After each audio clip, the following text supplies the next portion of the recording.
जीवन से दरिद्रता, दुख और कर्जा रातों रात कैसे गायब हो जाता है, ये कोई जादू नहीं है, बल्कि हमारे प्राचीन ग्रंथों में छिपे हुए रहस्य हैं जिन्हें आज की दुनिया भूल चुकी है।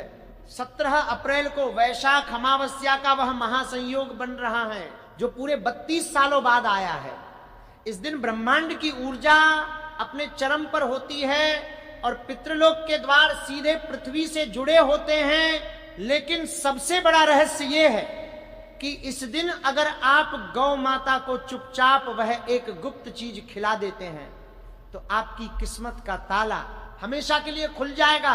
मैं आपको 3 ऐसी चीजें बताऊंगा जो इस अमावस्या पर गौ माता को खिलानी है, लेकिन ध्यान रहे जो तीसरी चीज है वो सबसे ज्यादा शक्तिशाली और रहस्यमयी है। अगर आपने पहली 2 चीजें खिला दी और तीसरी भूल गए तो आपको कोई फल नहीं मिलेगा। वह तीसरी चीज क्या है और उसे खिलाने का सही समय क्या है, ये आपको बीच में पता चलेगा। इसलिए एक भी शब्द मत छोड़ना, क्योंकि आधा ज्ञान हमेशा नुकसान ही कराता है। वैशाख अमावस्या को धर्म ग्रंथों में सतुवाई अमावस्या भी कहा जाता है। इस दिन पितरों की शांति और काल सर्प दोष के निवारण के लिए विशेष उपाय किए जाते हैं, लेकिन सबसे अचूक उपाय जुड़ा है गौ माता से। क्या आप जानते हैं कि गौ माता के भीतर 33 कोटि देवी देवताओं का वास होता है। उनके सींगों में ब्रह्मा और विष्णु, तो उनके माथे पर महादेव विराजमान होते हैं। जब आप अमावस्या के दिन गौ माता को कुछ अर्पित करते हैं तो वह सीधा ब्रह्मांड की सर्वोच्च शक्ति तक पहुंचता है। यह कोई सामान्य दिन नहीं है। इस दिन आपके द्वारा किया गया एक छोटा सा कर्म आपके जन्मों के पापों को काट सकता है। एक पुरानी कथा है जो गरुड़ पुराण के गुप्त अध्याय से जुड़ी है।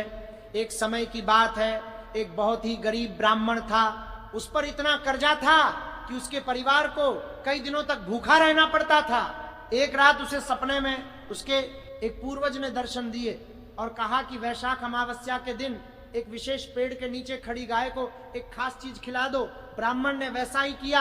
अगले ही दिन राजा के सैनिक उसे ढूंढते हुए आए और उसे राज दरबार का मुख्य ज्योतिषी बना दिया गया। उसका सारा कर्जा समाप्त हो गया और घर में धन की वर्षा होने लगी। ये कोई चमत्कार नहीं था, ये उस गुप्त विधि का परिणाम था जिसे आज मैं आपके सामने खोलने जा रहा हूं। अब बात करते हैं उस पहली चीज की जो आपको इस 17 अप्रैल को खिलानी है। आपको सुबह जल्दी उठकर स्नान करना है। स्नान के पानी में थोड़ा सा गंगा जल जरूर मिला लें। इसके बाद घर की रसोई में जो सबसे पहली रोटी बनेगी वो गौ माता के लिए होगी। लेकिन रुकिए, ये कोई साधारण रोटी नहीं होनी चाहिए। इस रोटी के आटे को गूंदते समय उसमें थोड़ा सा सेंधा नमक और हल्दी मिलानी है। हल्दी गुरुग्रह को मजबूत करती है और भाग्य के बंद दरवाजे खोलती है। इस रोटी को अपने हाथों में लेकर मन ही मन अपने पितरों का ध्यान करें और अपनी परेशानी बताएं।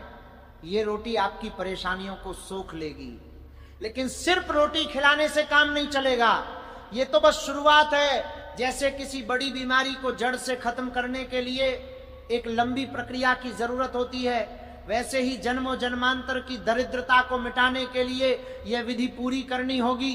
रोटी के बाद जो दूसरी चीज आपको खिलानी है वह हरा चारा या पालक। लेकिन इसे खिलाने का एक नियम है।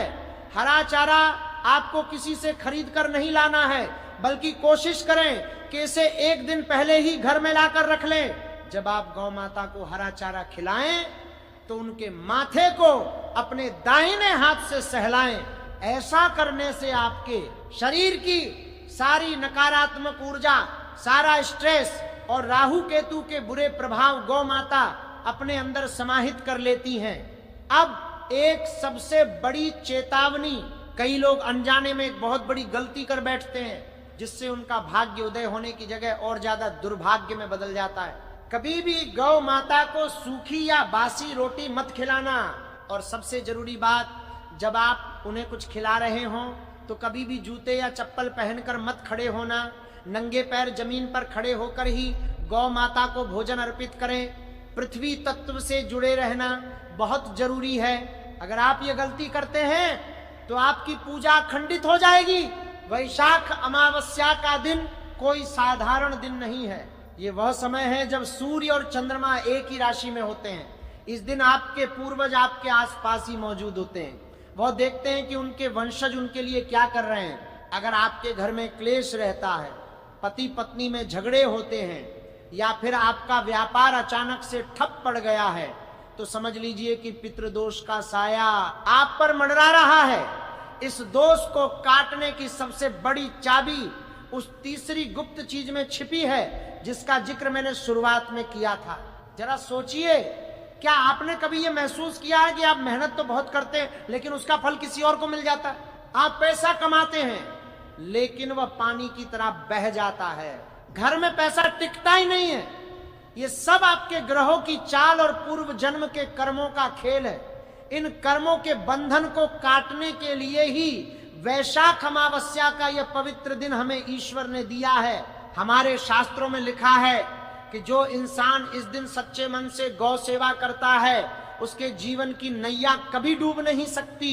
आपको ये समझना होगा कि ये दुनिया सिर्फ वही नहीं है जो हमें इन आंखों से दिखाई देती है।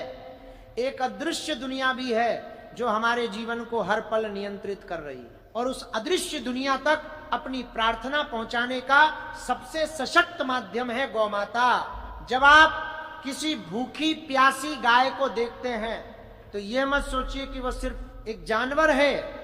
वह साक्षात ब्रह्मांड का एक स्वरूप है जो आपके द्वार पर आपकी परीक्षा लेने आया है। बहुत से लोग ये शिकायत करते हैं कि हमने तो बहुत उपाय किए, बहुत दान पुण्य किया, लेकिन कोई फायदा नहीं हुआ। ऐसा क्यों होता है? क्योंकि वह उपाय सही विधि और सही समय पर नहीं किए जाते। विधि का विधान बहुत ही सटीक होता है। जैसे अगर आप एक तिजोरी का ताला खोलना चाहते हैं तो आपको सही चाबी और सही नंबर की ही जरूरत पड़ेगी। ठीक वैसे ही इस अमावस्या पर भी सही विधि का प्रयोग करना है। मैं जानता हूं कि आपके मन में यह सवाल उठ रहा होगा कि आखिर वह तीसरी चीज है क्या, और मैं आपको वो बताने ही वाला हूं। लेकिन उससे पहले एक और बहुत ही रहस्यमयी बात आपको बतानी जरूरी है। क्या आप जानते हैं कि गाय के गोबर में साक्षात माता लक्ष्मी का वास होता है और गौमूत्र में गंगा मैया निवास करती हैं। इसलिए अगर आपको कहीं गाय का गोबर मिल जाए तो इस अमावस्या के दिन उस गोबर से अपने घर के मुख्य द्वार पर दोनों तरफ एक एक छोटा सा स्वस्तिक जरूर बनाएं। ये स्वस्तिक आपके घर के चारों तरफ एक ऐसा सुरक्षा कवच बना देगा जिससे दुनिया की कोई भी बुरी नजर, कोई भी काला जादू या कोई भी नकारात्मक ऊर्जा भेद नहीं पाएगी। ये बहुत ही अचूक और गुप्त प्रयोग है जो प्राचीन काल में ऋषि मुनि अपने आश्रमों की रक्षा के लिए किया करते थे। अब समय आ गया है उस रहस्य से पर्दा उठाने का, उस तीसरी और सबसे शक्तिशाली चीज के बारे में जानने का। ध्यान से सुनिए, क्योंकि यही वह चीज है जो आपके भाग्य को पूरी तरह से पलट कर रख देगी। ये चीज आपको शाम के समय देनी है, जब दिन ढल रहा और रात की शुरुआत हो रही हो। उस समय जिसे हम गोधूली बेला कहते हैं। गोधूली बेला का समय देवताओं के पृथ्वी पर भ्रमण का समय होता है। इस समय आपको एक काले रंग की गाय को ढूंढना है। अगर काली गाय ना मिले तो किसी भी गाय को खिला सकते हैं, लेकिन काली गाय मिले तो ये सोने पर सुहागा होगा। आपको लेना है थोड़ा सा काला तिल, एक गुड़ की डली और थोड़ा सा देसी घी। अब इन तीनों चीजों को मिलाकर एक छोटा सा पेड़ा बना लें। जी हाँ, काला तिल, गुड़ और देसी घी का पेड़ा।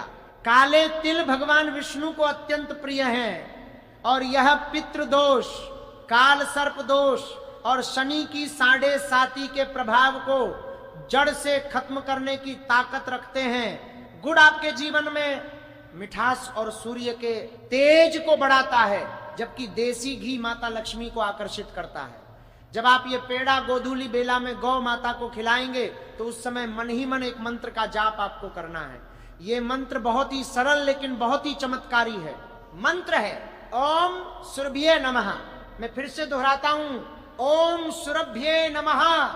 इस मंत्र का कम से कम 11 बार मन ही मन जाप करें जब गौ माता वह पेड़ा खा रही हो। जैसे ही गौ माता उस पेड़े को अपने मुख में लेंगी, आपके जन्मों जन्मांतर के पाप कटने शुरू हो जाएंगे। आपके पितृ जो अब तक आपसे नाराज थे वो तृप्त हो जाएंगे और आपको आशीर्वाद देंगे। आप खुद देखेंगे कि इस अमावस्या के बाद आपके जीवन में कैसे कैसे चमत्कार होने शुरू होते हैं। जो काम आपके सालों से अटके पड़े थे वह अचानक से बनने लगेंगे। जो पैसा आपका कहीं फंसा हुआ था वह खुद चलकर आपके पास आएगा। आपके घर में जो बीमारियां डेरा डाले बैठी थीं वह धीरे धीरे दूर होने लगेंगी। लेकिन यह सब तभी होगा जब आप इस उपाय को पूरे विश्वास और श्रद्धा के साथ आप करेंगे। और एक सबसे खास बात जिसका आपको विशेष ध्यान रखना है, जब आप गौ माता को वह पेड़ा खिलाकर वापस अपने घर की ओर आ रहे हों तो आपको एक बार भी पीछे मुड़कर नहीं देखना है। यह नियम बहुत ही कठोर है और इसका पालन करना अत्यंत आवश्यक है। पीछे मुड़कर देखने से उस ऊर्जा का प्रवाह टूट जाता है जो आपने अभी अभी अपने उपाय से उत्पन्न की है। सीधे अपने घर आएं, अपने हाथ पैर धोएं और अपने घर के मंदिर में जाकर भगवान को धन्यवाद दें। उन्हें बताएं कि आपने अपना कर्म कर दिया है और अब आगे की डोर उनके हाथ में है। भगवान से प्रार्थना करें कि वे आपके सारे पापों को क्षमा करें और आपके जीवन में सुख शांति लाएं। अमावस्या के दिन आप वास्तु दोष को भी बिना कोई तोड़फोड़ किए ठीक कर सकते हैं। इसके लिए आपको गौ माता के चरणों की धूल का प्रयोग करना होगा। जब आप शाम के समय गोधूली बेला में गौ माता को वह पेड़ा खिलाने जाएं तो उनके खुरों से उड़ी हुई थोड़ी सी धूल एक छोटी सी पुड़िया में बांधकर अपने साथ ले आएं। इसे गोधूली कहा जाता है। इस धूल में इतनी सकारात्मक ऊर्जा होती है कि यह किसी भी प्रकार के वास्तु दोष को निष्क्रिय कर सकती है। घर आकर इस धूल को अपने घर के चारों कोनों में थोड़ा थोड़ा छिड़क दें। आप विश्वास नहीं करेंगे लेकिन अगले ही दिन से आपको अपने घर के वातावरण में एक अजीब सी शांति और सकारात्मकता महसूस होने लगेगी। क्या आपको लगता है कि यह सब सिर्फ अंधविश्वास है? नहीं, ये हमारे प्राचीन ऋषि मुनियों का वह विज्ञान है जिसे आज के आधुनिक युग में लोग समझने में असमर्थ हैं। हर एक क्रिया का एक गहरा अर्थ होता है। जब हम प्रकृति के साथ जुड़ते हैं, जब हम जीव जंतुओं की निस्वार्थ सेवा करते हैं तो हमारे शरीर के चक्र अपने आप संतुलित होने लगते हैं। हमारे अंदर की ऊर्जा ब्रह्मांड की ऊर्जा के साथ एक सुर में कंपन करने लगती है। और जब ऐसा होता है तो जो कुछ भी आप सोचते हैं, जो कुछ भी आप चाहते हैं, वह सब हकीकत में बदलने लगता है।